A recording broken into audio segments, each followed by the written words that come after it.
ஒரு ஸ்கூல் ஃபங்க்ஷனுக்கு போகிறோம் அப்படின்னோம்னா ஸ்டூடெண்ட்ஸை வந்துட்டு மோட்டிவேட் பண்ணி தான் பேசணுமே ஒழிய மிரட்டுற மாதிரி வந்து பேசக்கூடாது. 18 வயசுக்கு எந்த பிள்ளைகிட்ட நீங்க பேசுனீங்கன்னா போக்சோ வழக்கு சம்பந்தமா நீங்க ஜெயிலுக்கு போவீங்க. 18 வயசுக்கு எந்த பொண்ணுகிட்டையும் ஹாய் மெசேஜ் போடுறது, அசியமா பேசுறது, அருவருப்பா பேசுறது இதெல்லாம் நீங்க வச்சுக்கிட்டீங்கன்னா ஜெயிலுக்கு. அதாவதுங்க, முதலமைச்சர் விஜய் அவர்கள் வந்துட்டு முழுக்க முழுக்க பெண்களின் பாதுகாப்புக்காகவே சிங்கப்பெண் சிறப்பு அதிரடிப்படையை வந்துட்டு அறிமுகப்படுத்தி வச்சாரு.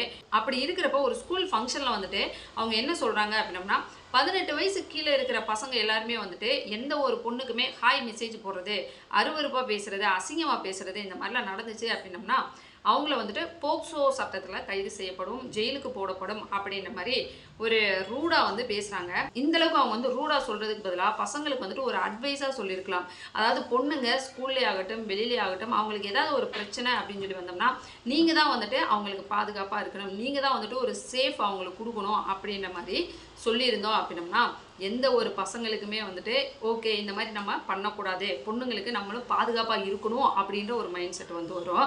ஆனால் இவங்க பேசின ஒரு விதத்தை பார்க்குறப்ப எந்த ஒரு பசங்களுக்குமே இனிமேல் இதை பண்ணக்கூடாது அப்படின்னு சொல்லி தோணாது.